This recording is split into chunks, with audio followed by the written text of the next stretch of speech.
Good afternoon, everyone, and welcome to Chennai Center for China Studies and Organization for Research on China and Asia's co-hosted webinar, focusing on dynamics and drivers of China's Maritime Silk Road, impacts and implications. It's my distinct pleasure to be moderating this session, and I would like to extend a note of thanks to Commodore Vasan, Anuntra, and other members of the team at C3S at the onset for working with us hand in hand in organizing what promises to be an excellent conversation. We've had the pleasure of partnering with C3S in the past as well, in 2023 and 2024, for editions of our Global Conference on New Sinology.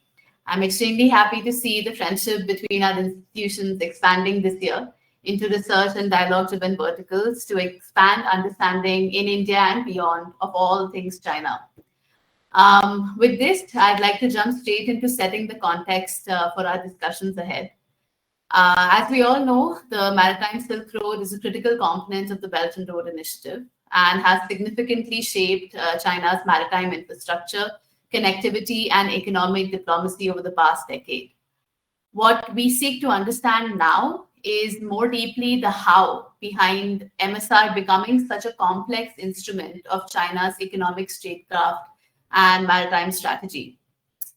So initially envisioned as an expansive economic corridor, the Maritime Silk Road has evolved in response to geopolitical tensions, debt sustainability concerns, and recipient country agency. The 10th anniversary of BRI, which was in 2023, saw China's strategic shift from large-scale mega projects to what Beijing now likes to call small and beautiful initiatives. These are projects that are smaller in scale, financially more viable on paper, and politically less controversial. This recalibration reflects not just China's acknowledgement of debt sustainability issues and pushback from recipient countries, but it is also a response to geopolitical counter strategies that the Indo-Pacific... Can you hear Rishika? Okay. All right. Okay. So it's also, a response to geopolitical counter strategies that countries, like-minded democracies, have implemented over the past decade. We have India's Sagar security and growth for all in the region, the European Union's global gateway, the G7's PGII, among so many others. Nonetheless, this shift raises several critical concerns. For example, how are Chinese provinces playing a role in implementing and financing these projects? What are the hidden security dimensions, such as that of private military contractors securing MSR-linked infrastructure projects? How have recipient countries benefited economically from this? Have they truly benefited, or do MSR projects remain debt-ridden and strategically motivated? And does small and beautiful indicate a long-term downsizing, or is it more a temporary adaptation in response to global scrutiny? And can counter, or maybe if not counter, then alternative projects by like-minded democratic partners offer long-term pushback to this mammoth initiative that Xi Jinping has made a cornerstone of his political legacy? Despite this small and beautiful shift, China's maritime footprint continues to expand in key regions in terms of port and dual infrastructure, digital and green MSR projects, integration with China's economy, etc. With this in mind, we will be focusing in these conversations on denoting the next phase of what MSR will specifically focus on when it comes to strategic maritime connectivity, particularly in the Indian Ocean, Southeast Asia, and beyond. The next phase of MSR, I also believe, will be a lot more sophisticated, financially calculated, and security-driven. The balance of power in the Indo-Pacific will be shaped by not just countering MSR, but by offering better alternatives. With that being said, I look forward to a very rich discussion with our panelists today. I'd like to request all our panelists to conclude their remarks within 12 minutes. And I'd like to begin by welcoming Mr. Rahul Karan Reddy, who will explore how Chinese provinces act as key stakeholders in the MSR, often using subnational diplomacy and economic incentives to push BRI projects. Understanding this, I believe, will help us assess whether MSR remains a sort of Beijing-centric initiative or a more decentralized economic strategy. Rahul, the floor is all yours. Please go ahead. Thank you, Rishika.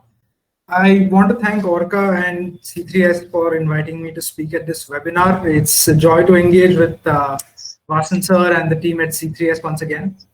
So this topic is highly interesting to me as an analyst of international relations and China, because China is often studied as a unitary or a monolithic entity, but I find that peeling back some of the layers and looking a bit deeper at the agents and actors at the subnational level, it tells us a little bit more about domestic governance and also about foreign policy. So in the context of the Maritime Silk Road,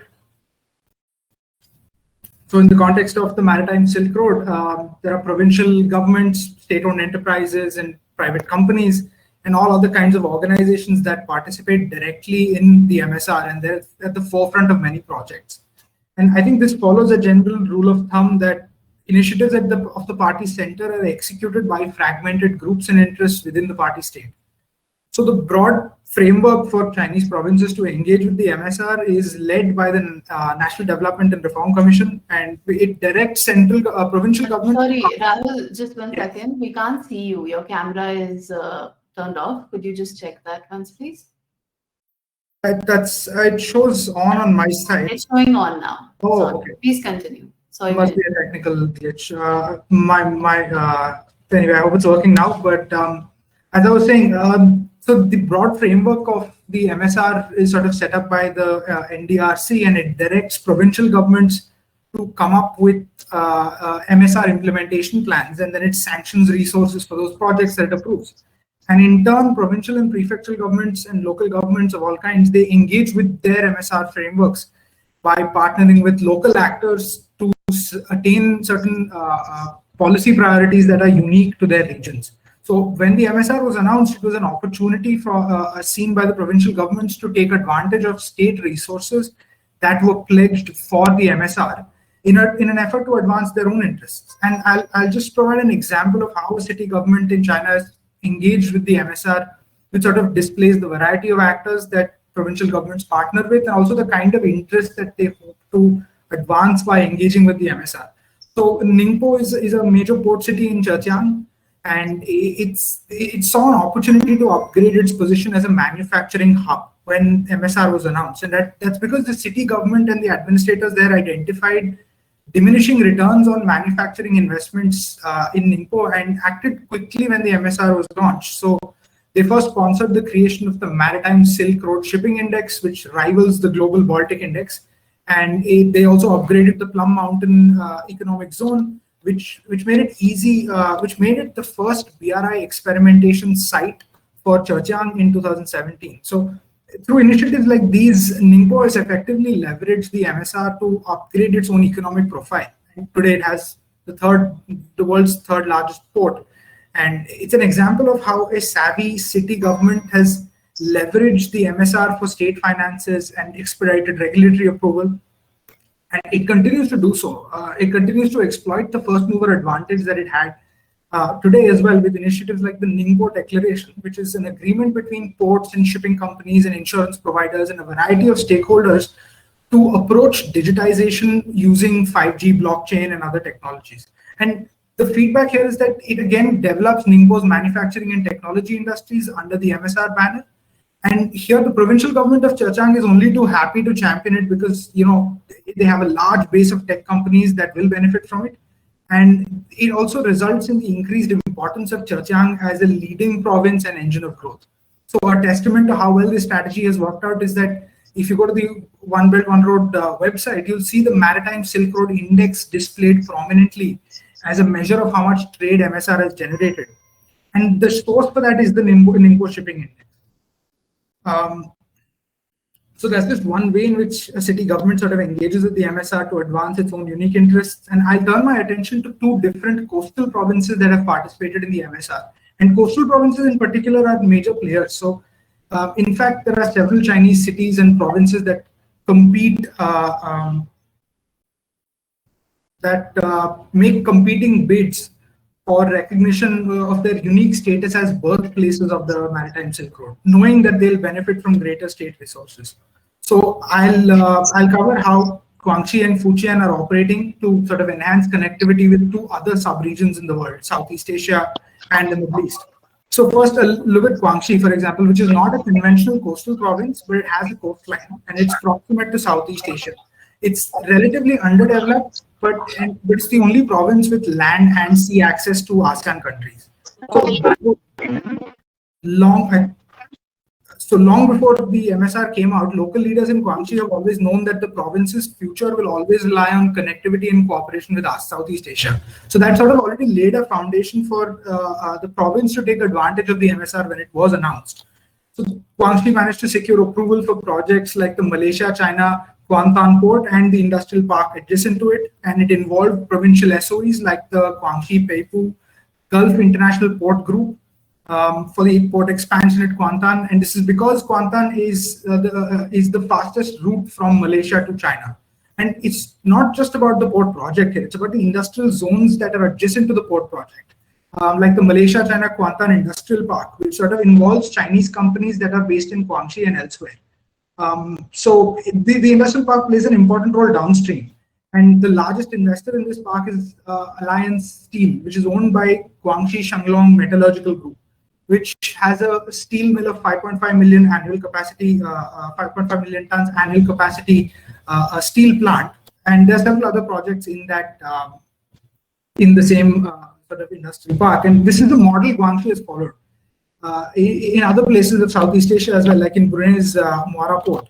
And beyond ports, the government has engaged has taken up smaller MSR adjacent initiatives. Like, for example, there's the Chongqing Connectivity Initiative with Singapore. There's a high-speed railway line with Quechua, a logistics and transport passageway with inland provinces. Now, together, all these initiatives are planned to ensure that that as many goods from China's central and western provinces use ports in the Peipu Gulf to export to Southeast Asia and other parts of the world. And this supports the primary objective that much of Southeast Asia's trade with China would pass through Guangxi or the Nanning Channel. And this again involves Guangxi not just building up economic linkages, but acting as a semi-independent agent of foreign policy outreach, because you'll notice a lot of local government officials engaging with Southeast Asian governments directly as well. And again, very quickly, I'll look at the case of Fujian if I have a little bit of time. Yeah, so Fujian was designated as a core area of the Maritime Silk Road by the NDRC and in the 13th Five-Year Plan. And by 2023, Fujian has had a total of 1,400 investment projects in 95 countries with a total investment of $20 billion US. So it's emerged as a primary connectivity node, or as the provincial government likes to call it, as a bridgehead for China and the Middle East to sort of strengthen the supplies of energy resources. So, for instance, the province's largest industrial investment till today is the Fujian Kulei refining and petrochemical complex, which is a collaboration between Sinopec, Fujian Petrochemical Co., and Saudi Aramco. And Fujian has become a downstream partner for Saudi Arabia's oil and gas sector. And they're also building a chemical distribution hub in Xiamen. And so, besides oil and gas, Fujian has a lot of MSR projects, like, for example, the Silk Road Shipping e-commerce express that goes from Xiamen to Manila, which has about 317 companies, 116 routes, 131 ports in 43 countries participating in this. So Fujian's MSR relationship is comprehensive. It's not just about free trade zones and energy supplies. So by virtue of being one of the most exposed to foreign markets and being relatively well developed, city governments like Fuzhou, Xiamen, Quanzhou who've sort of taken the lead, and they've become levers in the MSR initiative. So the focus in Fujian is also about cultural relations and soft power, which is conducted through museums and cultural programs under the MSR banner. So for instance, one interesting people-to-people sort of and business exchange program is the one that the Fuzhou government conducts, called the Global Chambers of Commerce and Association Conference, basically bringing together chambers of commerce from around the world and sort of looking for opportunities and cooperation sort of as part of the MSR. And this is similar to how other coastal provinces like Guangdong or Jiangsu are operating as well. And their MSR policy actions sort of correspond to their respective economic, geographic, and development landscapes. The commonalities are that they all emphasize port-led development, free trade export zones that have large logistics and processing facilities to bring international capital into China and take provincial SOEs and private enterprises into global markets.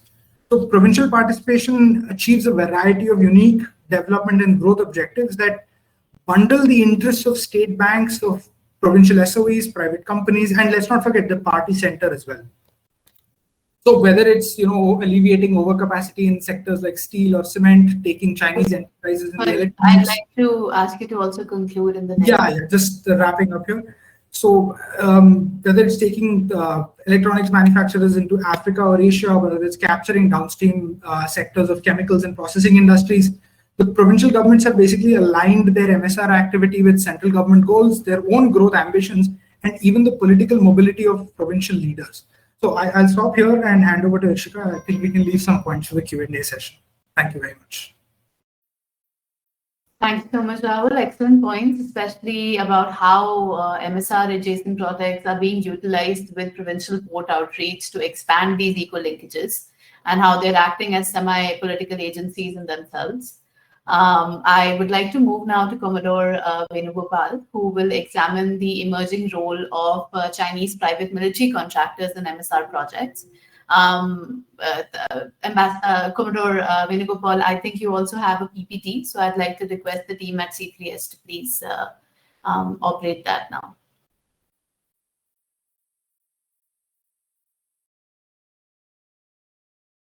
Thank you. Good afternoon, everybody.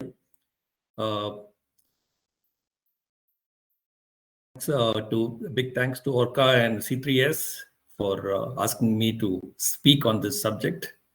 There's a slight change in what you mentioned. I am not looking at the private contractors of Maritime Silk Road.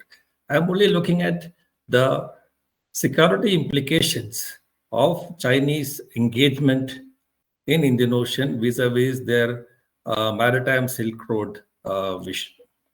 And also how what is the counter as far as India is concerned. So there's a slight mismatch in what what you mentioned. Can I have the PowerPoint, please? Anantra, could you please bring the PowerPoint up?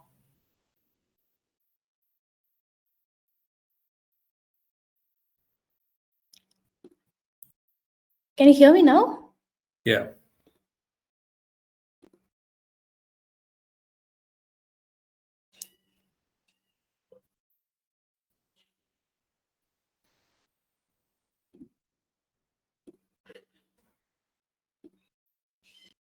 So I hope the stopwatch is pressed during this time. It is.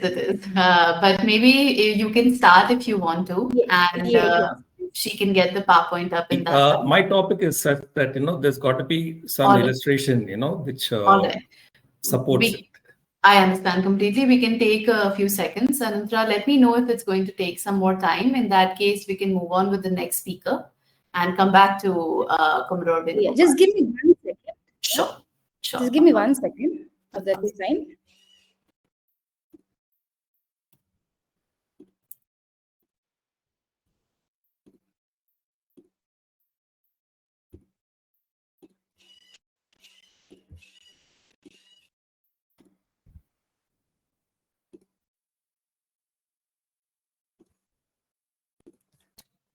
Let me know once you can see.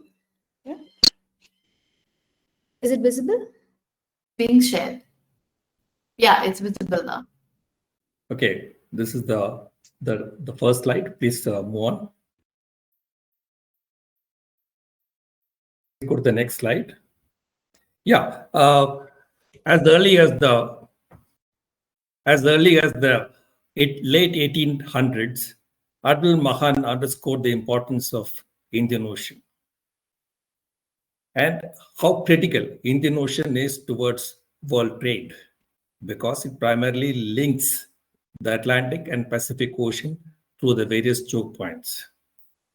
When you look at the logic of sea power, what Admiral Mahan had indicated is that the commerce generates the wealth, and the generated revenue from commerce funds the Navy, who in turn protects the trade and commerce. So it's basically interlinked. You have to see sea power from the point of view of economic factor and also in conjunction with the military factor. So that's a very important question that one has got to understand.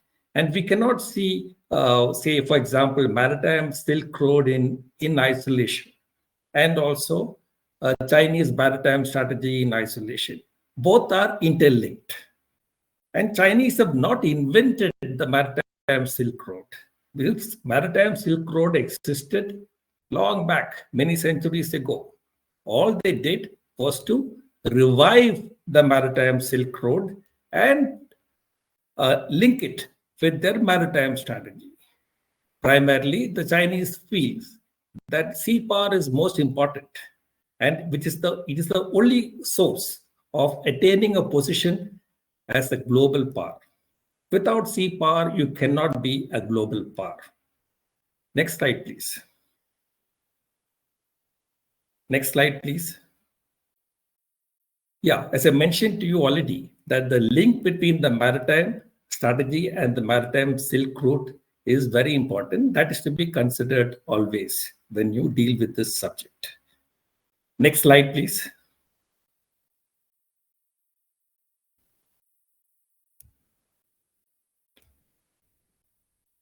See, as far as Chinese are concerned, they have 4 choke points that is linked to Indian Ocean. The Strait of Malacca, the Sunda Strait, the Lombok Strait, and the Marcasa Strait. Now, the Malacca Strait is the most shortest route for them to transit between mainland China and the Indian Ocean, and is also the most vulnerable for them during hostilities. So they have to use the alternate route either via Sunda or through Lombok. Next slide, please.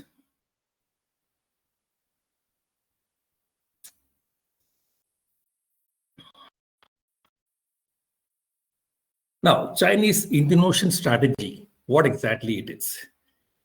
China is looking at a 2 ocean strategy. One is the Indian Ocean and one is the Pacific Ocean. Both are equally important to them. Both are important from the point of view of economic dimension. And in the case of Indian Ocean, it is important for them for the military dimension as well, because their energy flows through Indian Ocean. And for that, they started off looking at Indian Ocean as a kind of center of gravity for them from the point of view of their energy security. And they explored having or trying to locate bases in Indian Ocean. And they managed to have a base in Djibouti, which is in the Red Sea base of Djibouti. A future base at Gwadar cannot be ruled out, as China is deeply involved in Gwadar for the maritime Silk Road, as well as trying to have that energy flow through land from Gwadar port.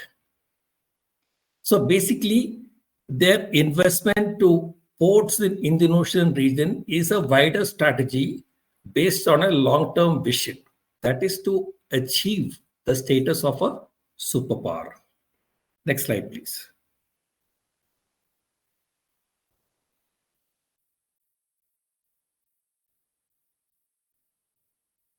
Now, here you can see the Chinese engagements in Indian Ocean. See, it's in Bangladesh, Coco Islands, Myanmar, Sri Lanka, Maldives, Seychelles, Pakistan, Djibouti, Kenyan ports. But, a lot of analysts think that all these ports are likely to be used as a military port as far as China is concerned. There's a question mark.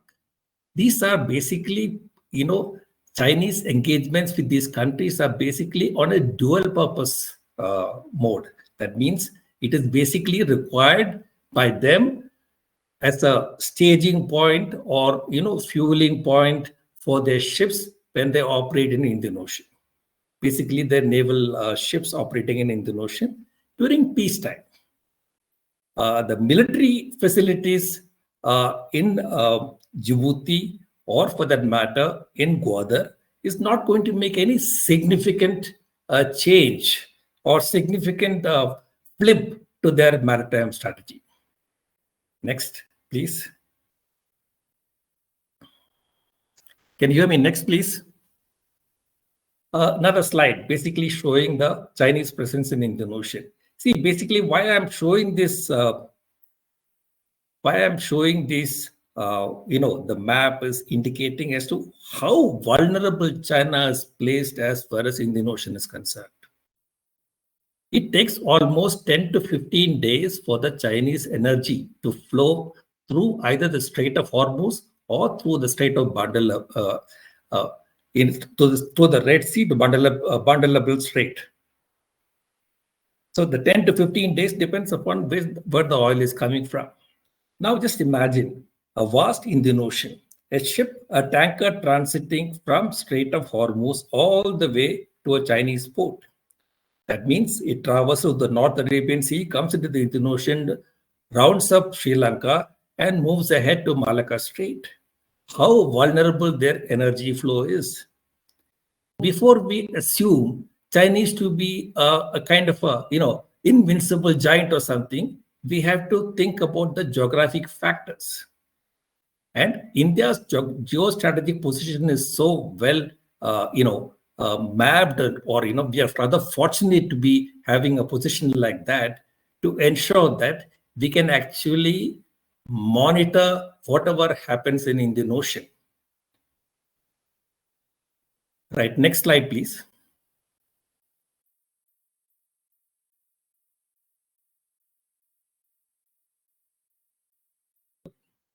Now, when you look at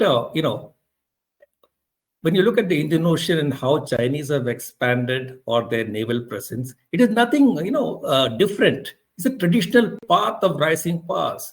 Once upon a time, before the Second World War, Britain controlled the seas. After Second World War, it is the US controlling the seas.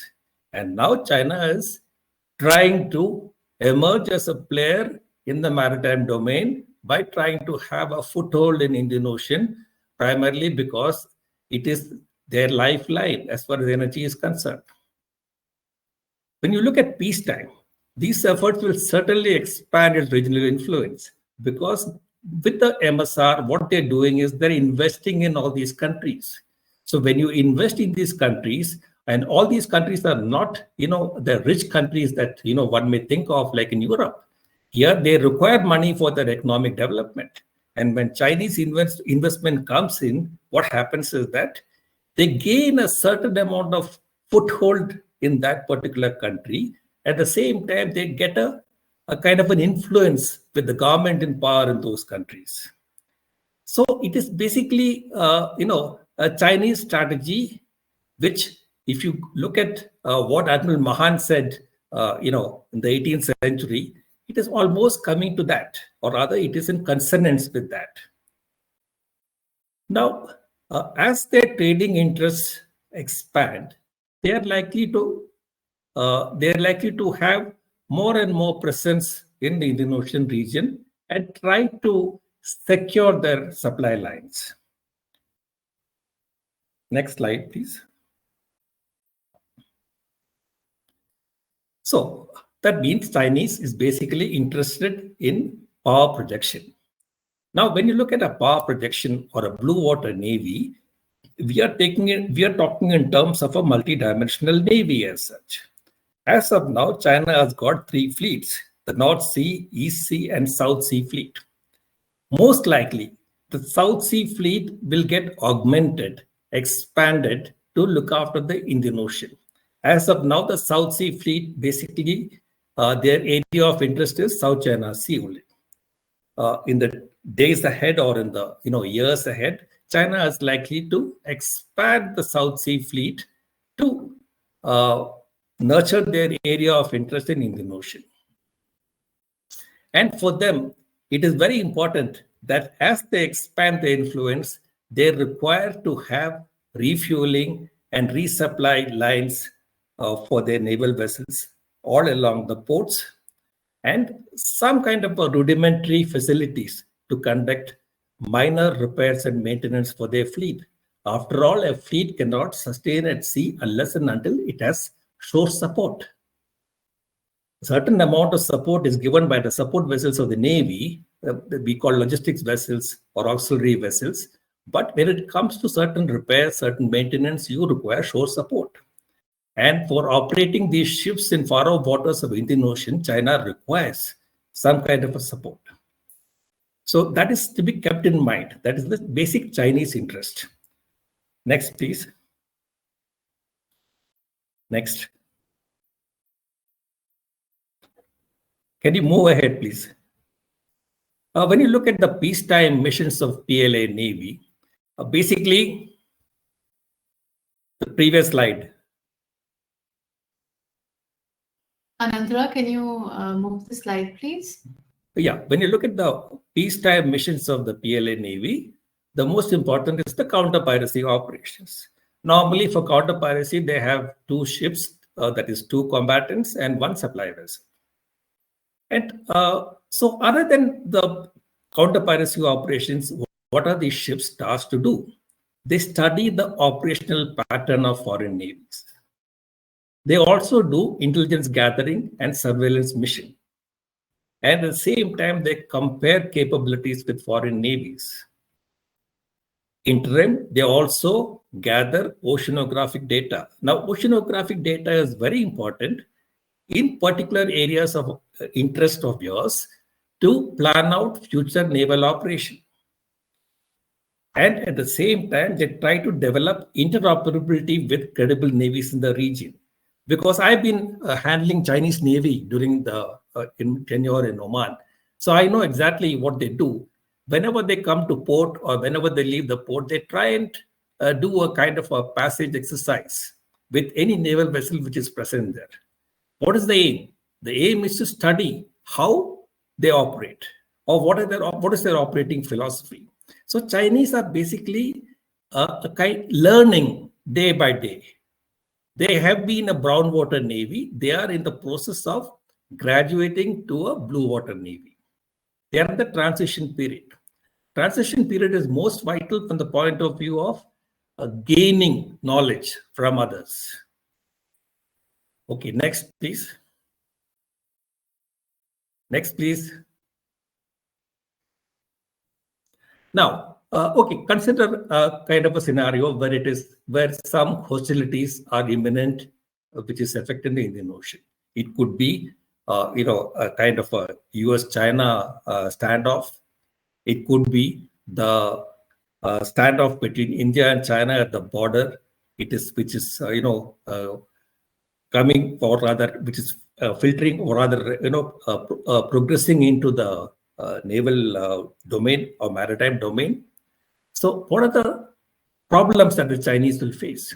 Firstly, they will face problems in their energy security because their energy flow will be targeted by the adversary.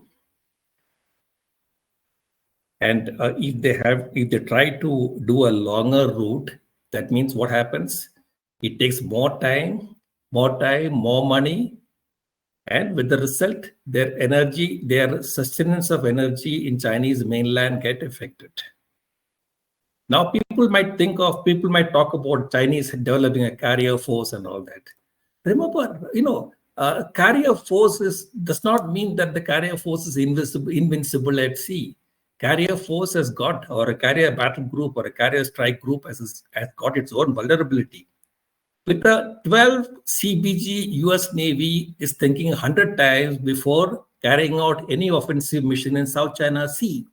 And now we are talking about a single Chinese naval carrier, a second one probably, ready, but not completely operational from the point of view of naval aviation is concerned.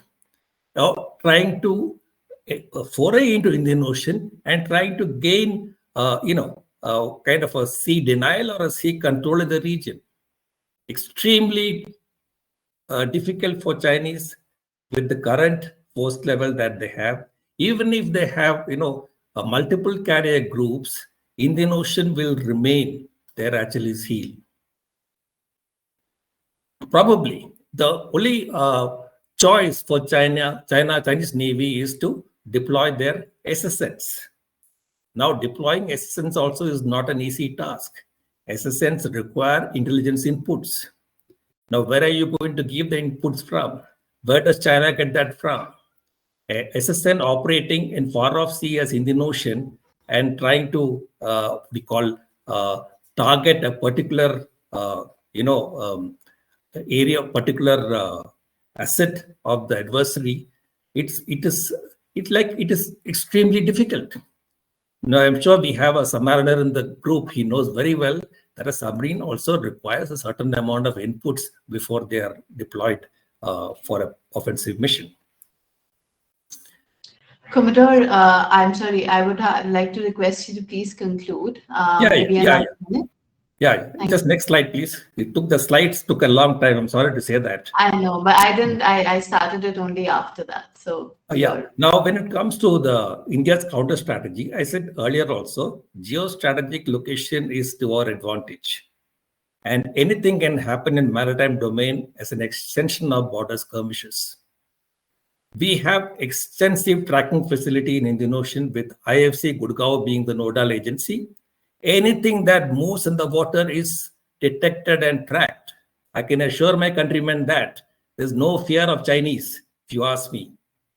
Anything that moves in Indian Ocean will be tracked. We also have a staging facility, logistics support at Agalega, Assumption, Digogasha if required, Reunion, Mayotte, and a coastal surveillance radars in the region, which is going to assist us. India is comfortably placed. That doesn't mean that we're going to sit on our oars. No, we have to be well prepared. We have to develop a better, or rather, invest in more naval assets, more air assets, more submarines to ensure that Indian Ocean remains a region which is a zone of peace. I won't say that, that we're going to take on China or something. We have always been maintaining that Indian Ocean is a zone of peace, and we will ensure that way. Before I conclude, please, next slide. Next slide.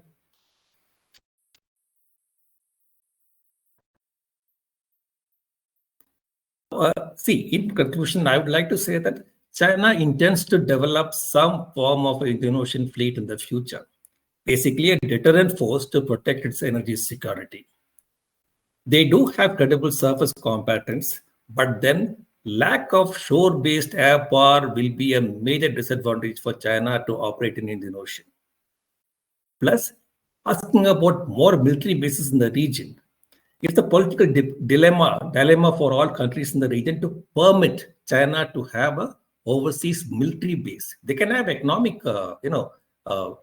interaction with China, or they can have economic investment from China. But when it comes to having a military base, it's kind of a big question mark as far as all countries. If anyone says that Sri Lanka will provide, I will say no. Maldives, there is no chance. Madagascar, all these countries will have certain amount of assistance they will give from the point of view of logistics. That's it. Thank you so much, Commodore. I'm sorry, we're well outside of time now. Yeah. So we can come back to some of these points in the Q&A, I'm sure. I take your points on the South Sea fleet getting augmented well, and the deduction that in the Indian Ocean remains the center of gravity for China. While the focus on PMC was what we had originally ideated, I personally believe that your focus on the Indian Ocean in your talk has been a much better value addition. So thank you so much for that. We now move on to Associate Professor Kiran Varma, who will provide a focus on the cost-benefit analysis of China's MSR investments. Professor Varma, please begin your remarks. Yeah. Thank you. Thank you so much. Am I audible? So I will, first first of all, I would like to extend my gratitude to C3S and ORCA for giving me this opportunity to be among the stalwarts. I consider myself a very raw here because I'm not from a defense background or from an expert, but I have just tried. I actually have learned, and I'm just going to, give a glimpse of basically how this Maritime Silk Road initiatives of China is,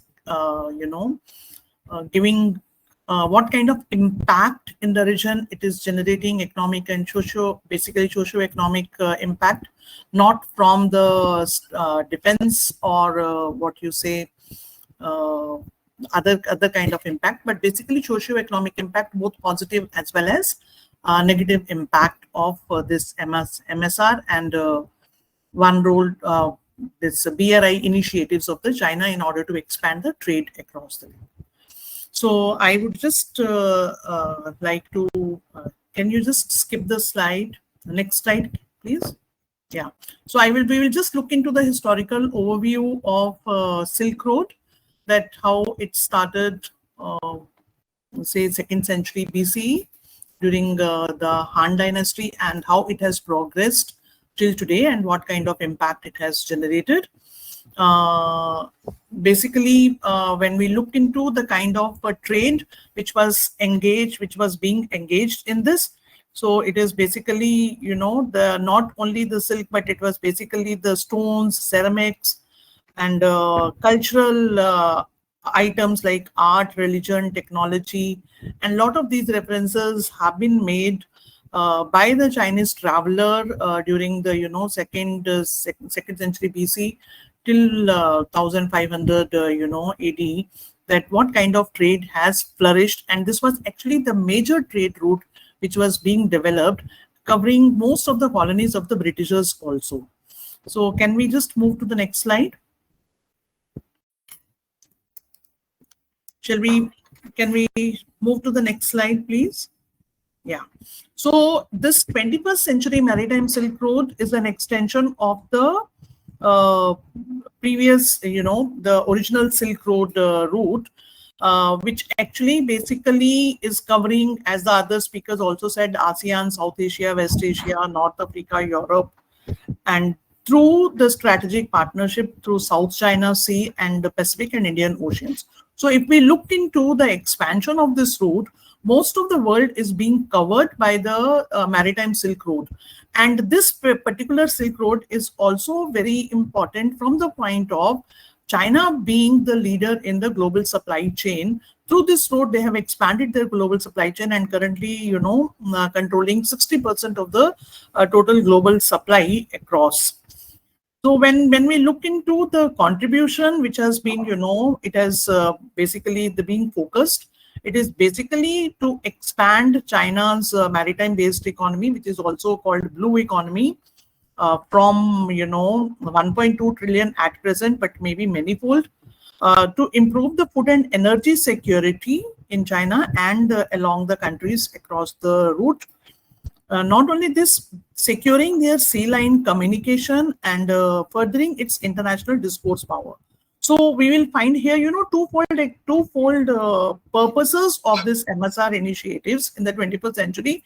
It is not only economic initiatives, but also initiatives are to increase their political power or geopolitical influence in the area. So a lot of investments have been done by China. Not only the original investments, but most of the ports have been leased by the China at the most important strategic location across the route. So can we just go to the next slide? Next slide, please.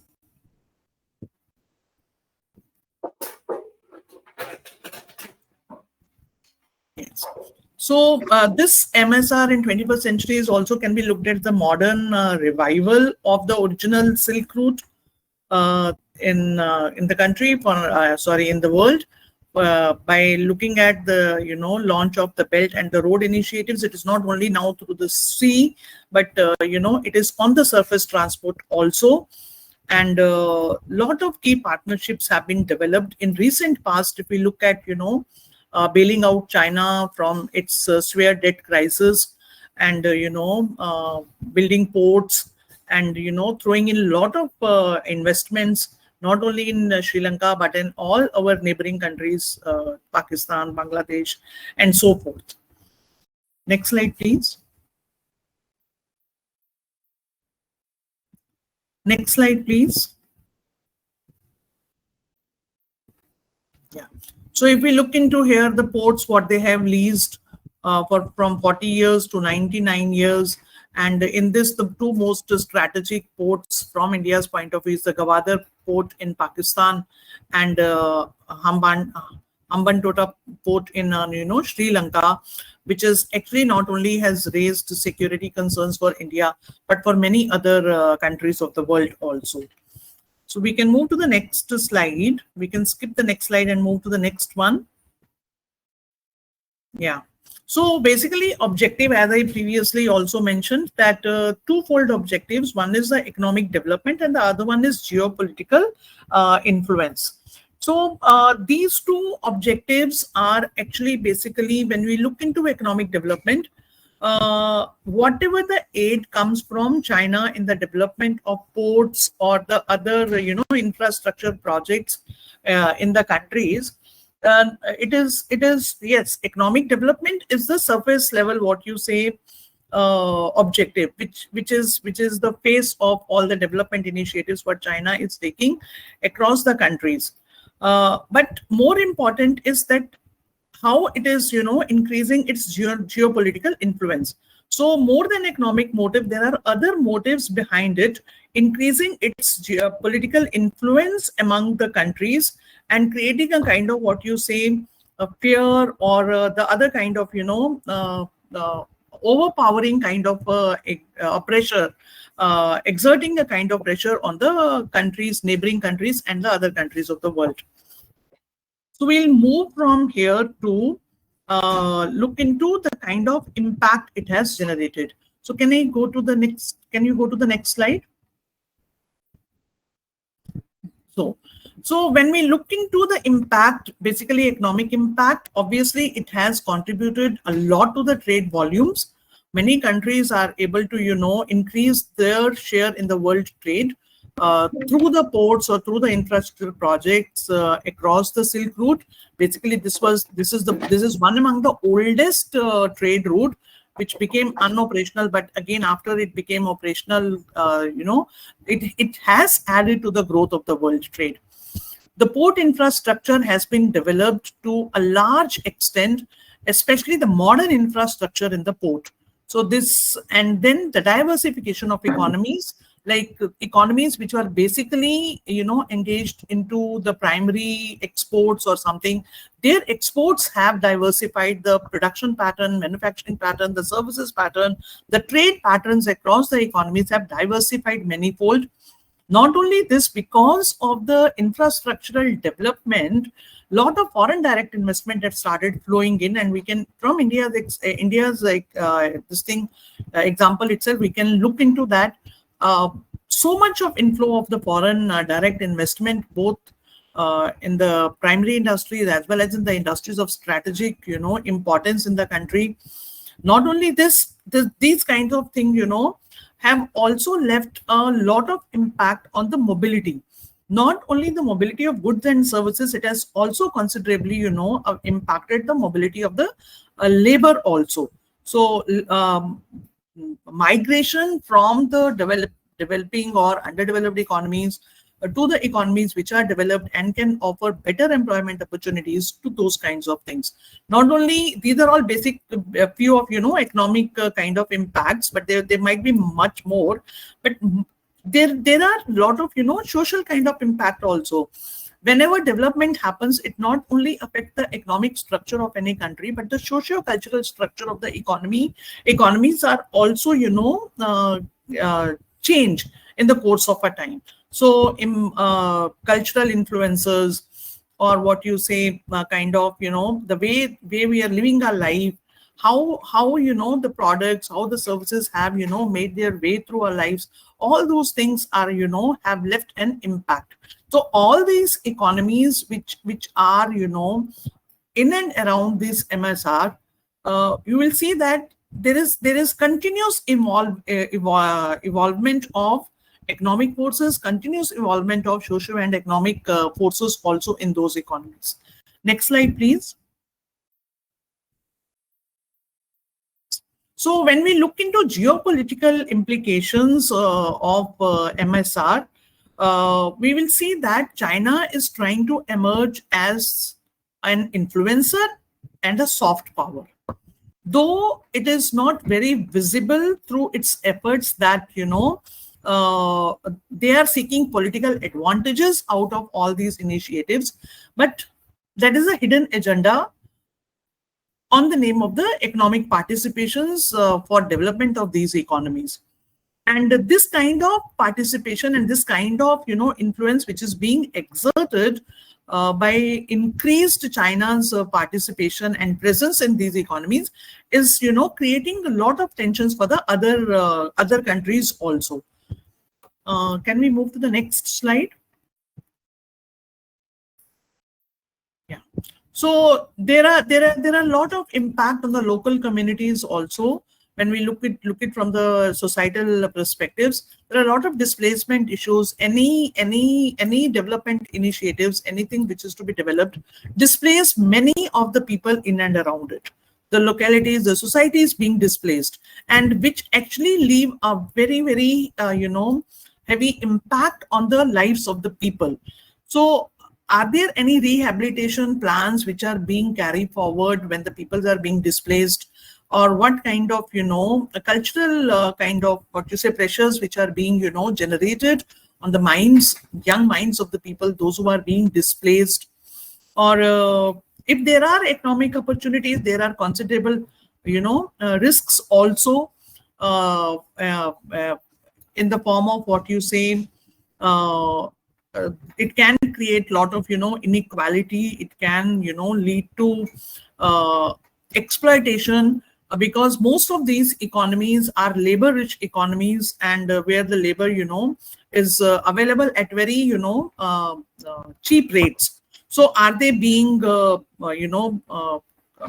properly compensated, or any kind of if there are any kind of hazards, risks, health-related risks or hazards, are they being compensated? So all those, things are important to look into when we are talking about the development which is being generated and the sidelines impacts of those development. So can we move to the next slide? Professor Varma, just a quick note, request you to wrap up in the next minute or two. Yes. So along with that, there are certain kinds of environmental challenges also, a huge impact on the marine ecosystem. And, what kind of sustainability practices which can be evolved, if they are not, in place, then, it will be very, very, hazardous things. And when we look into the other kind of, challenges also, there are, as I mentioned, there is a dependency. If we can move to the next slide, I can, just finish it fast. So there is a lot of dependency. These countries are becoming dependent upon China, which is not good. It is not economically they are becoming dependent, but economic dependency may lead to, political dependency also at after a point of time.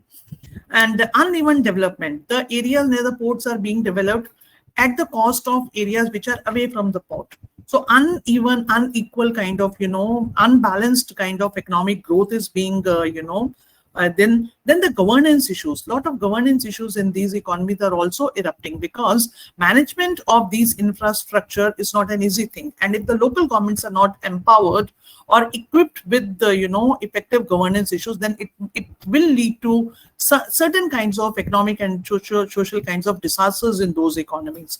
Can we move to the next slide? Next slide, please. Yeah. So there are issues of geopolitical rivalries because of this, and there are many debt issues because the basic, the countries which are being identified at present by China for their, port development or infrastructure development are the countries which are debt-driven countries. Yeah. So how far they are being relieved from that debt, or it is going to increase their debt distress on those economies, that kind of impact is still to be, studied in detail. There are very preliminary studies which have happened to understand the debt distress which is being created by these initiatives. The last slide, where would I like to, talk about is that, the regional security issues, which the other speakers have also spoken about. So there are piracy issues, there are maritime crime issues, there are territorial disputes in the South China Seas. So with this, I would like to, conclude and, thank you so much for the opportunity. Thank you so much, Professor Varma. Your points are well noted. The economic impacts as well as social issues and social impacts that you've highlighted are indeed in their own capacities individual topics of deeper study. Thank you so much. Moving on to Commodore Anil Singh, who will critically assess regional responses to the MSR with focus on India, Japan, and the US. Commodore, the floor is yours, please. Good afternoon, and thank you very much, Irishika and ORCA and C3S, Commodore Vasan, for giving me this opportunity to share my thoughts on the subject of the MSR.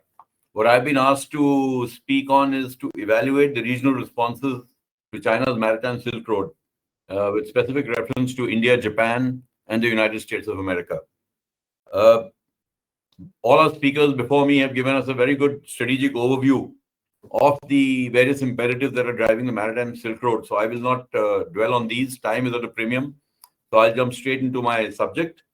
The Belt and Road Initiative, and specifically the Maritime Silk Road part of it, the road part of it, is basically being viewed with two main perspectives. It's an economic perspective and a security perspective. While China would like to project it as a typically economic perspective, as a model of economic growth for a shared future for the entire world, many countries, particularly those which are in China's geographic proximity, are wary of China's ultimate intentions, and perhaps rightly so. Many in the West have also called it a Chinese Marshall Plan, which will enable China to, this economic dependency that Professor Varma spoke about, will enable China to reorient, the existing rules-based order into one with what we call Chinese characteristics.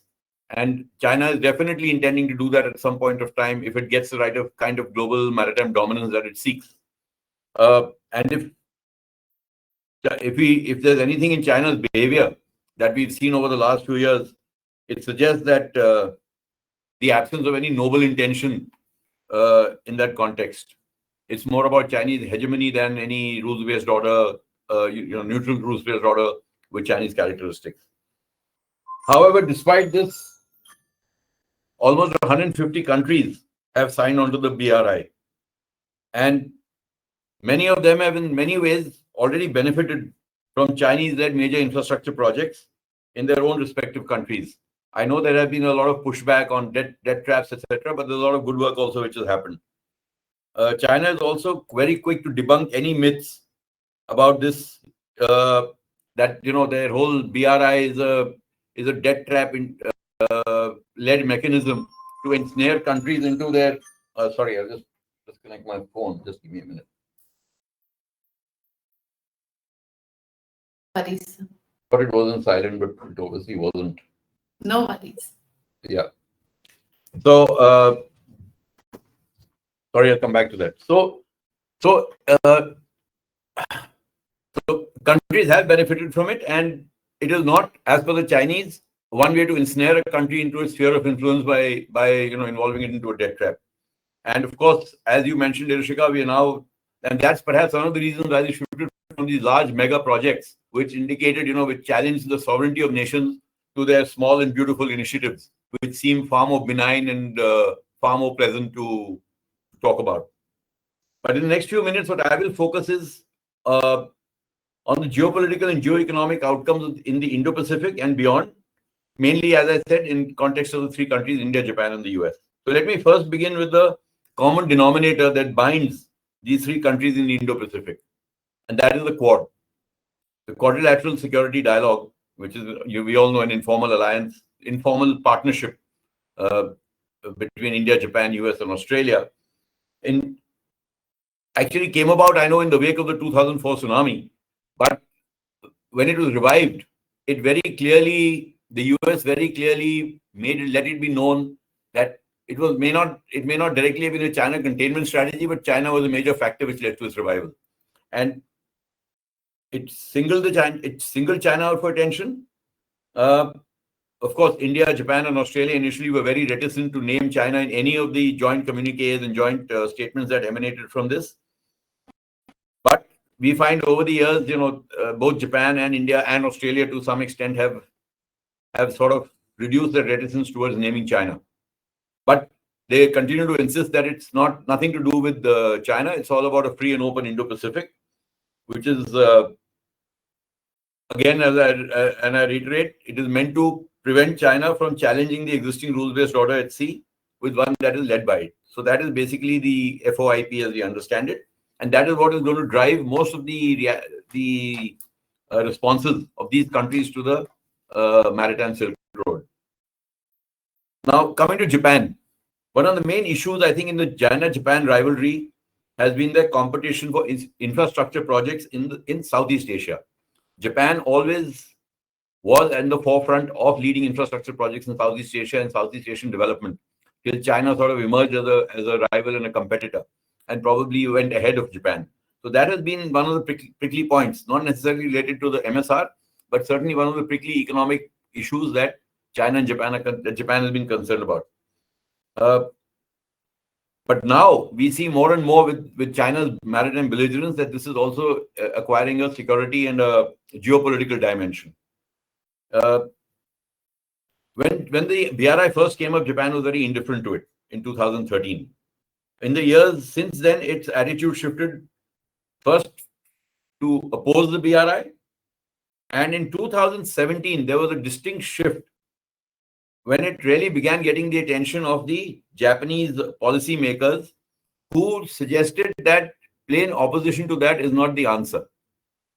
We need to look at it with what they called, in fact, in 2017, Japan attended the first Belt and Road, for the first time attended the Belt and Road conference on Forum for International Cooperation, which took everybody by surprise at that point of time, because till then Japan had neglected or not been part of the BRI. And to counter that, I think a month later, Japan also launched the Asia-Africa Growth Corridor, which in partnership with India was meant to introduce an inclusive capacity building initiative in Africa and the Asian countries, basically as a counterbalance to the BRI at that point of time. However, unfortunately, the AAGC did not really materialize into anything concrete and really fell by the wayside at some point of time or the other. But it was considered a very serious alternative to the BRI at one stage.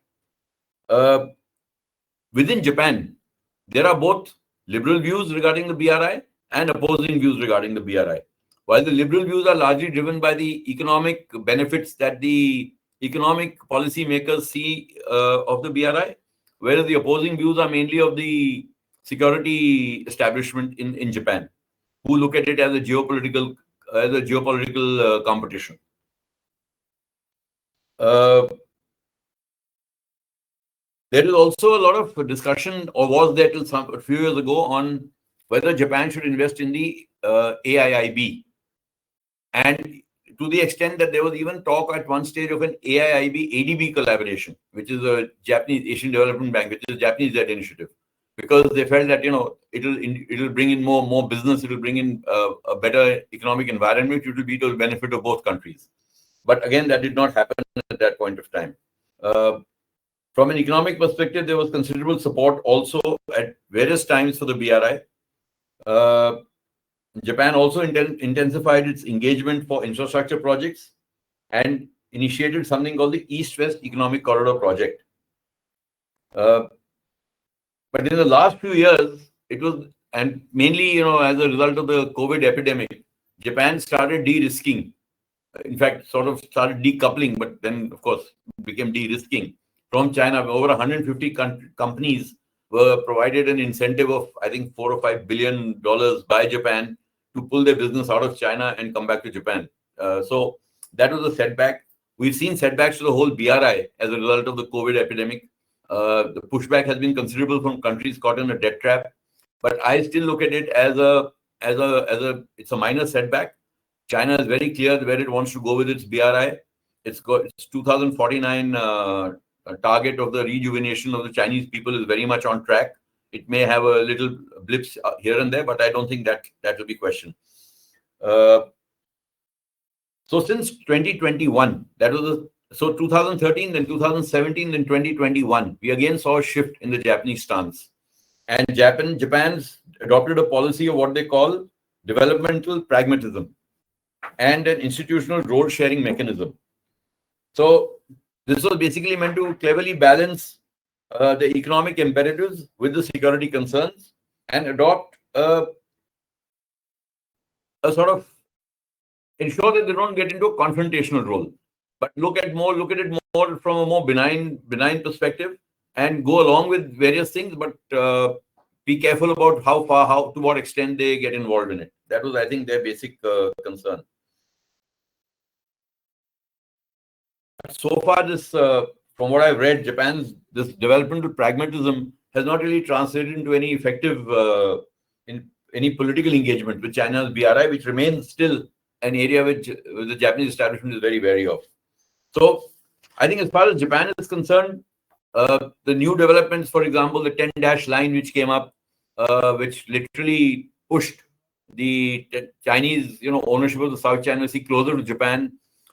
The other geopolitical things, the contest in the East China Sea, are all going to ultimately determine Japan's stance on the BRI. Japan has become militarily more active. It has amended its constitution. So it's not going to be just a benign force, allowing itself to be bullied to some extent by China. It will not be aggressive. It will not be confrontational, but it won't take China's aggressiveness lying down either. Let me come to India now. India, of course, refused to join the BRI in 2013, citing mainly sovereignty concerns over Aksai Chin, etc. And has, as far as the BRI is concerned, has maintained a consistent stance since then. It's as per the Indian perception, the Belt and Road Initiative's reach into the Indian Ocean is essentially a part of a larger India containment strategy. And the Indian perspective, of course, is that it is more strategic than economic, and notwithstanding whatever the economic setbacks may be, China will continue to pursue its strategic objectives of becoming a dominant maritime player in the Indian Ocean. Commodore Venugopal gave us an overview of China's approach to the Indian Ocean. I'll just say two things. Why the Indian Ocean is very important to China is, one, because China's own maritime geography prevents it from being able to project power other than in its restricted second island chain. And it is not building the largest navy in the world with 450 ships to project power in that little, maritime area. It is looking at a much larger role on the global maritime stage. And therefore, it needs the Indian Ocean because Indian Ocean gives it the sea space which it requires to project power. But more important than that for China is that the Indian Ocean gives it access to the Atlantic Ocean. And if it has to be a global dominant maritime power in the classic Mahanian approach of global domination through maritime supremacy, then that Indian Ocean establishing its domination in the Indian Ocean is very important. And that is what I think India is extremely wary about, because India's preeminent position in the Indian Ocean has never been challenged. And this is the first time we are seeing a serious challenge to that. Well, it's not there at the moment because the Chinese are still not confident of being able to operate so far away from their home waters, notwithstanding their impressive 350-ship navy, which also Commodore Venugopal alluded to. But 1 decade from now, we are going to witness a very, very formidable Chinese, and I'm not just naval, but a Chinese maritime presence in the Indian Ocean. You brought up all the speakers have brought out the Chinese influence in the Indian Ocean. Bangladesh, Sri Lanka, Maldives, Pakistan, Myanmar. And it's not just ports. Ports, okay, Hamantora is important, etc. It's about bases. In Bangladesh, they've created a submarine base which can base up to 6 submarines. Now, Bangladesh has only 2 submarines and will not have 6 submarines in the next 50 years. That's for sure. So why did they need a 6 submarine base? China's biggest limitation in deploying submarines in the Indian Ocean is the distance from the Chinese mainland. But if they have a base where the submarines can come in and replenish, repair, support, then it can seriously threaten the Indian Navy's predominant position in the Bay of Bengal, the North Arabian Sea, of the Malacca Straits, etc. So we have to be very wary of that. And this is all part of the larger Belt and Road Initiative. It's part of the Maritime Silk Road. A lot of economic largesse, defense diplomacy, all covered by that. India, of course, has India's counter strategies are basically, a more benign approach. We don't have the kind of money China has economically. We cannot challenge them. So we are looking at a far more inclusive approach. For example, Sagar, security and growth for all in the region, inclusive capacity building, supporting various initiatives in those countries, not only from a military perspective, but developmental perspectives. Now Sagar has become Mahasagar after the last visit of the Prime Minister to Mauritius, which looks at a larger involvement, not only in the Indian Ocean, but in the larger Indo-Pacific. And that was why when you look at India's Act East policy and now, well, more or less Act West policy, you see a lot of foreign policy outreach. All of this is, while projecting India's, global ambition or regional ambitions, it also is a counter to the Belt and Road. For example, in the East, we've got India's been one of the leading lights in the IPOI, the Indo-Pacific Oceans Initiative. It was an Indian initiative. We have always promoted ASEAN centrality. We've tried to wean ASEAN away from the Chinese sort of trap in a way. We have the Chennai Vladivostok Economic Corridor, Maritime Corridor. So all of these initiatives towards the East are all defense diplomacy, the export of BrahMos missiles to Philippines and Indonesia. All of this is part of our counter strategy to whatever China is trying to do in the region. Similarly, in the West, again, where China has got a stranglehold because it's controlling the East Coast. Commodore, sorry to interrupt. Just another minute and then request you to please just a minute. I'll just take a minute. So in the West, similarly, to counter China's influence, the I2U2, the India, Middle East, Europe Economic Corridor, the staging facility at Agalega, which again Commodore Venugopal alluded to, maritime domain awareness, supporting the small island developing states, becoming a leader of the global South. All of these are initiatives India is trying to create so that it can secure its own strategic neighborhood and not allow its favorable maritime position in the Indian Ocean ever to be compromised. Because if China is to become a power in the Indian Ocean, its first priority will be to contain India. And that is what India has to avoid at all costs. So again, having said that, also let me say that there are many in India who believe that, we were too rigid about the BRI, about rejecting the BRI. And many consider it a squandered opportunity, saying we should have looked at it more sort of rationally. We should have taken out the advantages of connectivity, getting international markets, access to international markets, etc., and rejected what we didn't think was in favor of our geopolitical, standpoint. But I think ultimately, as far as India is concerned, it is basically our perception that China is a mega strategy for geopolitical gain and has little economic significance. So it desires China desires itself to make Asia dependent on it and aims to dominate the sea lanes of communication so that it can reorient the existing order. Now I'll just take 30 seconds on the US because the US is in a churn now because of President Trump. So we know that China has been US has always kept China at the center of its Indo-Pacific policy. And so far, there has been very little disruption from the Trump administration as far as the Indo-Pacific is concerned, because I think China is still viewed as its primary sort of revisionist power, unlike Russia, which it feels is a transitional thing. The Indo-Pacific is going to be empowered, and we will have to wait and watch how the China-America geopolitical contestation works out in the next 4 years. Once America can devote more attention to this part of the world. I've finished. Thank you very much. And Thank you I'm so sorry much. if I overshot my time. That's okay. Thank you so much, Commodore, for highlighting the Chinese actions. And I think the quote about Chinese hegemony or Chinese actions always being about Chinese hegemony, no matter how they may be presented, is a critical point that all of us here in India need to remember. With this, we've come to the end of presentations by all our speakers. We have some questions in the comment box. I'll just read out some of them, summarizing them. I would like to request all our speakers to please give very short answers, because I do want to conclude on time.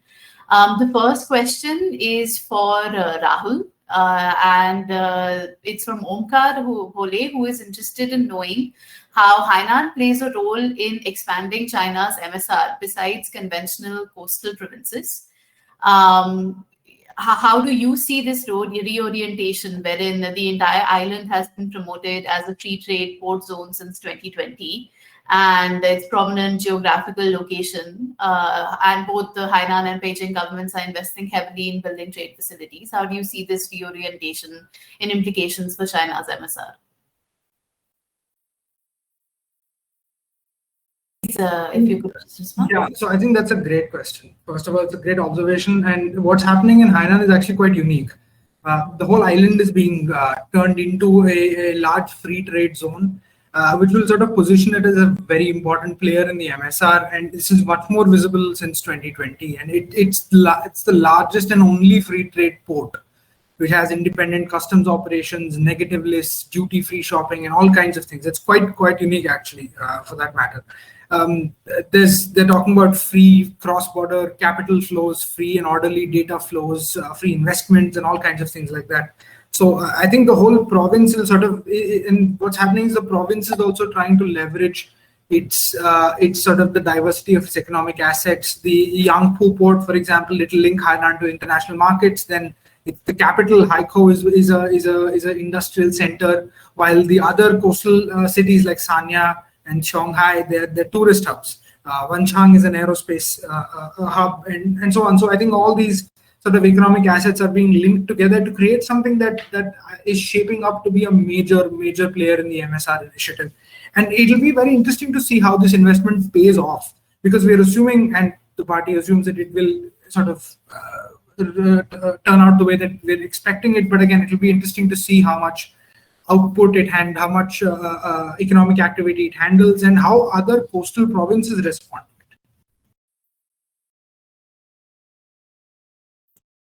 Thank you so much, Rahul. Next question is for Professor Varma. Given the MSR's influence on local economies, particularly in debt-driven partner countries, how are local governments addressing the social impact, such as displacement or cultural shifts? In 2 to 3 minutes, please. Thank you so much. Yes. So thank you for the question. Actually, when in the presentation also, I mentioned that, yes, there is a huge economic, consequences of any infrastructure project which is being undertaken.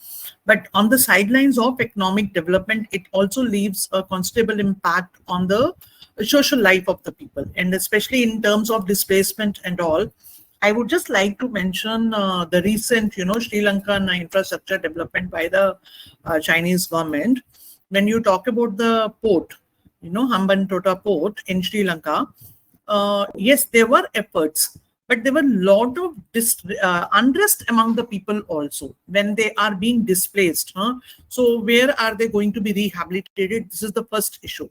If they are going to be rehabilitated into the urban areas, which are already pressured with lot of, population pressures are there, and the infrastructure is just not sufficient. Or when you talk about, creating a new kind of, settlement to, rehabilitate those people, then again, there are a lot of economic pressures on the governments of the countries, which have to be taken, which will further add to their dependence upon the country who is, taking up such kind of infrastructure project. Clear? And when it comes to the cultural influences, yes, because of the mobility of the labor, migration of the people which happen, which actually it try to, play with the cultural values, cultural ethos of that particular country. Yeah. So when we look into Sri Lanka's case, it says that there was no transparency into the any kind of rehabilitation measures.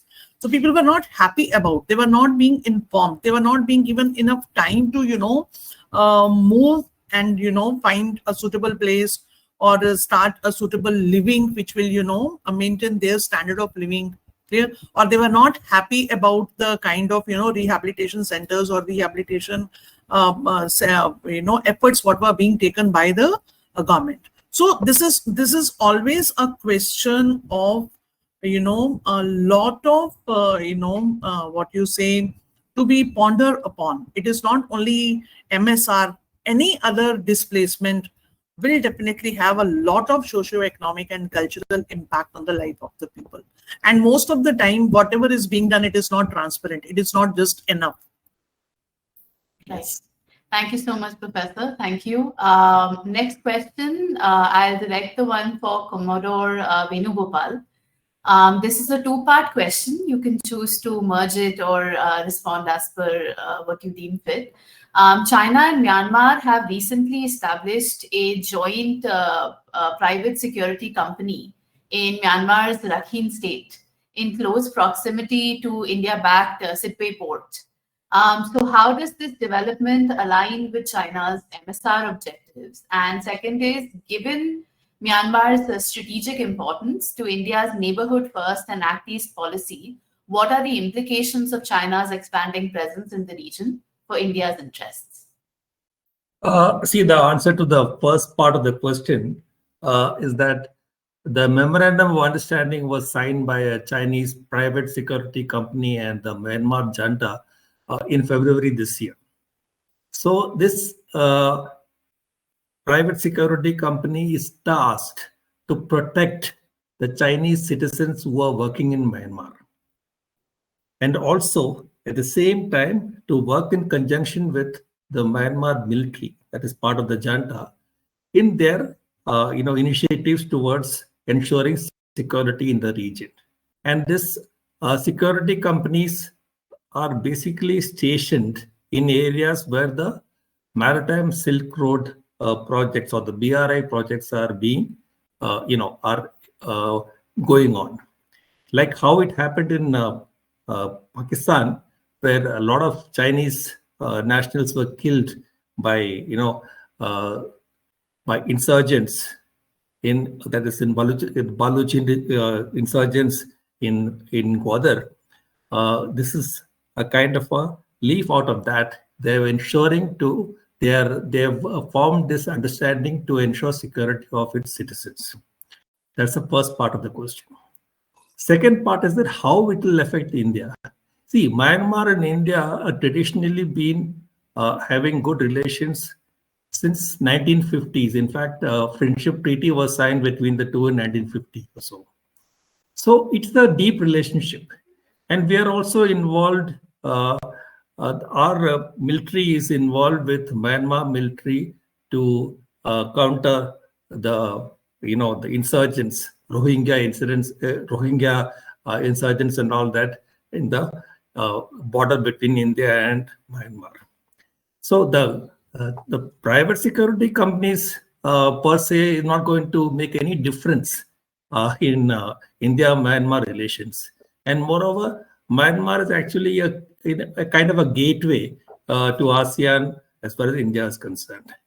And we have a lot of cooperation. We are involved in HADR operations, the Humanitarian Assistance Disaster Relief, whenever there's been a natural disaster in Myanmar. We've been investing in projects in Myanmar. So this will go on.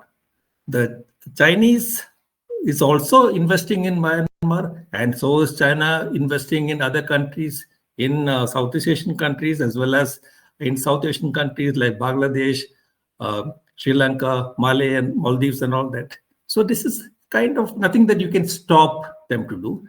All you can do is diplomatically maintain good relations with Myanmar to ensure that Chinese companies do not take advantage of, advantage from the point of view of getting involved in security aspects in the Andaman, in the Bay of Bengal. I hope I've answered your question. I think so. I think that sums it up very well. Thank you so much, Commodore. Next question is for Commodore AJ Singh. How do you view the role of island states / East African coastal states in its engagement with China in the Indian Ocean region?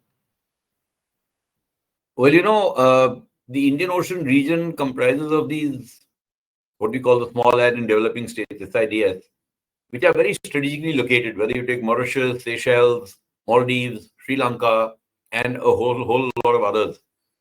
And the East African coastal states form an entire chain of coming up from the Cape of Good Hope, from that choke point. So this whole region is extremely strategically very important. Now, China is trying to make inroads. So let's look at East Africa first. Unfortunately, India, which has had very close relations, historical relations with the East African states, be it Kenya, Tanzania, etc., for many, many years. And, you know, we were the champions of the non-aligned movement, Jomo Kenyatta, Julius Nyerere, Pandit Jawaharlal Nehru. They were all very close. Somehow we lost this advantage somewhere. I don't think we paid enough attention to it. And China was very quick to fill in that void with huge infrastructure projects, you know, developing the railway in Mombasa, etc., etc. So for China, that entire east coast of Africa, and, you know, I've been there once, and I was amazed to see the sort of Chinese presence. It's scary at times, and they don't mix with the population. They have the little fortresses they built. You'll never see a Chinese on the streets or in the shops. Their own inbuilt, they've got these fortresses they built, their compounds where they have their schools, their shops, their restaurants, and everything. But Africa is going to be the next big frontier. It is very, very rich in mineral resources, which are totally untapped, forest resources, mineral resources. And even now, if you take the East African coast, marine resources. So these are going to be extremely important for China. And that is the main reason why China has gone in, because with China trying to become the kind of developed economy it is aiming to be, its main constraint is going to be where is it going to get its resources from. And that is why if you see rare earths, minerals, everywhere China has got a foothold there. So East African states are very important. There has been a little pushback in Kenya, but they still got that high-speed railway. So there are things happening. The pushback we hear about, the things which are happening in routine things we don't hear about. As far as the island states are concerned, while these may be small islands, you know, whether it's Maldives or it's Seychelles, or it's Mauritius, or it's Sri Lanka, they've got huge EZs. You know, 200-kilometer EZ around a little island is a lot of sea space. And these countries do not have the wherewithal to either exploit it or to protect it or to utilize it well. So they're a happy hunting ground for anybody who wishes to do that. And China has basically come into these islands with lots of economic support. Again, perhaps, you know, not as grants, but as loans. We saw what happened in the Maldives. We saw what happened in Sri Lanka. But basically, again, China is scouting for sea resources, because 20 years down the line, when land resources have depleted rapidly, populations increasing, becoming more aspirational, better fed, better educated, it is the sea everyone is going to turn to for resources. And that is why China is consolidating itself. It has not claimed ownership of the South China Sea just for having geographical area. It plans to do something with that. Claims, you know, that it is that is claiming in the South China Sea, the 9 and 10 dash line. So China has made a lot of effort, put in a lot of effort into cultivating these countries through economic largesse. Now, how much it works or doesn't work in the long run, we'll wait and watch. But they've definitely stolen a march on India. Perhaps India is, you know, we have a different approach, as I mentioned. It comes under this rubric of Sagar. Thank you so much, sir. I think we're running really short on time, but I think you've perfectly answered that question. Just one more question I'll take, and then I'd like Rahul, if you could just respond to the final question on what the incentives on offer are for coastal provinces in getting on board MSR. And, you know, is there competition on this front among provinces? If you could just take a minute to get back to this question, then I'd like to wrap up after that. Thank you. Thank you for your question, Dr. Krishnan. So very quickly, as far as the issue of incentives for coastal provinces are concerned, state support doesn't, for the MSR or BRI, doesn't actually, a lot of it doesn't go to coastal provinces as much as it does go to underdeveloped or inland provinces. They get a lot of support.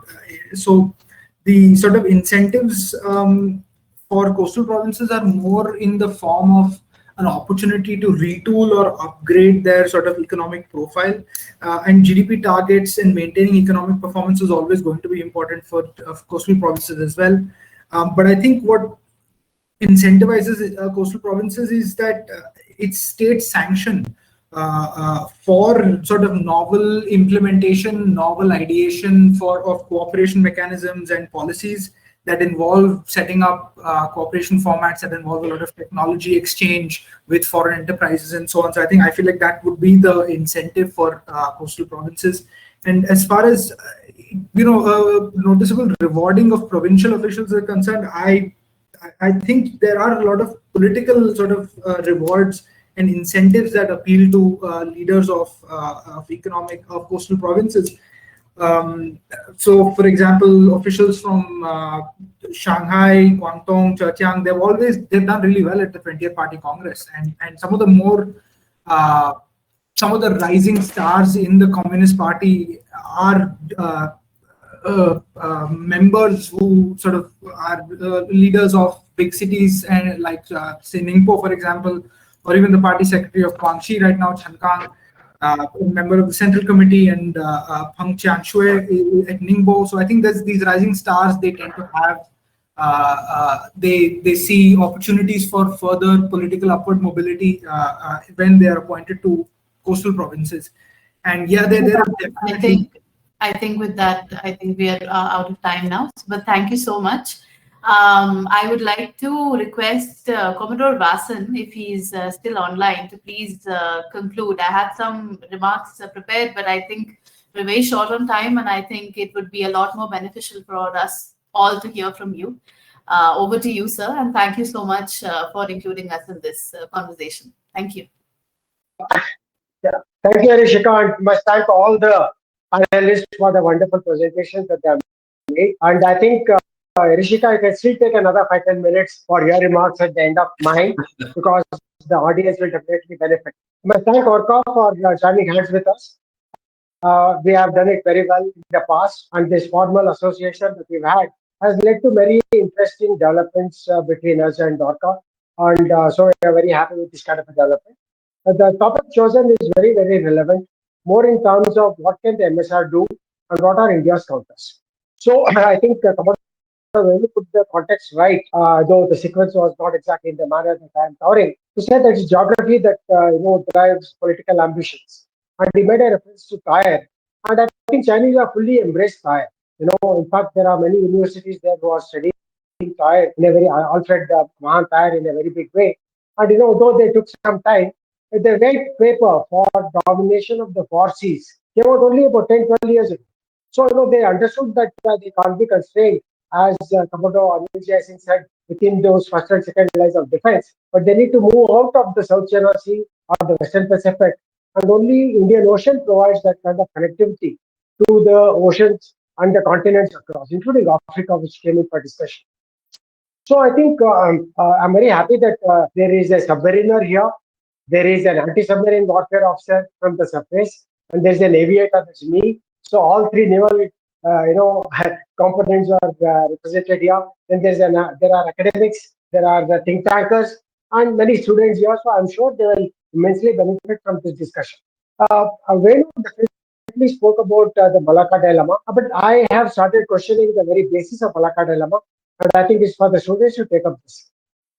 Presuming that there is a war in Himalaya, and there are these huge VLCCs, or somebody which is carrying 1.5 lakh crude oil, are you going to sink it?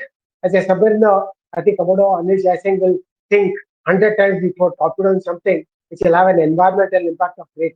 Which is why they are looking at radar, they are looking at connectivity, and therefore I think the entire approach of how we look at the so-called Malacca dilemma needs to be questioned more incisively now, and not blindly take it and say, if it does something in Himalaya, we'll be able to stop their energy. I'm sorry, there are too many international conventions today.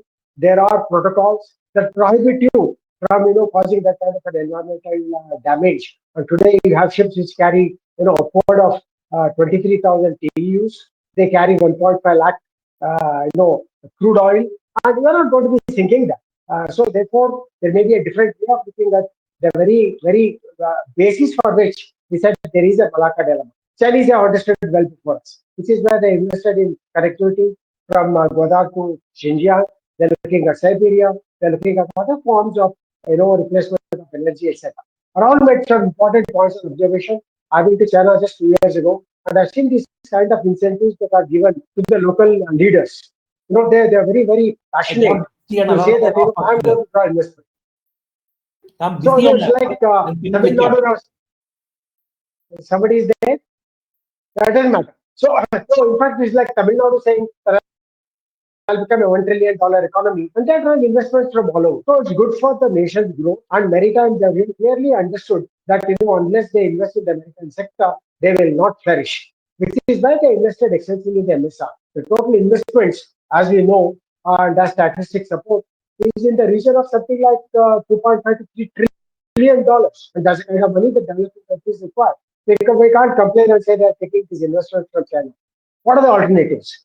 Some alternatives are mentioned about, the so-called Asia Development Bank or the AAGC, which was a non-starter, or our own M.O.P, again a non-starter. So therefore, I think there is very limited, options for developing countries, and China fits in the bill very well, and it serves their long-term maritime strategic ambitions. So, which is why they clearly understand that it is the 4 Cs, is the domination of the 4 Cs that is vital for their strategy, for their economy, and for them maybe in the long term to replace even USA.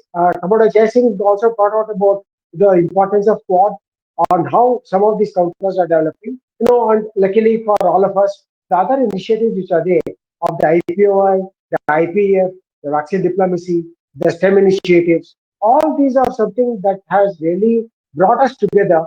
And China definitely is cornered. Whether China likes to admit or not, the point is that when there is this de-risking that is taking place on a huge scale, it is not insulated. So therefore, it would like to have insurance on these countries where it has invested, whether it is Sri Lanka, whether it is African Coast, whether it is Madagascar, whether it is Mauritius. Which is why, I think Commodore Singh made a reference to the what is it called? Whatever you said, Mahasagar.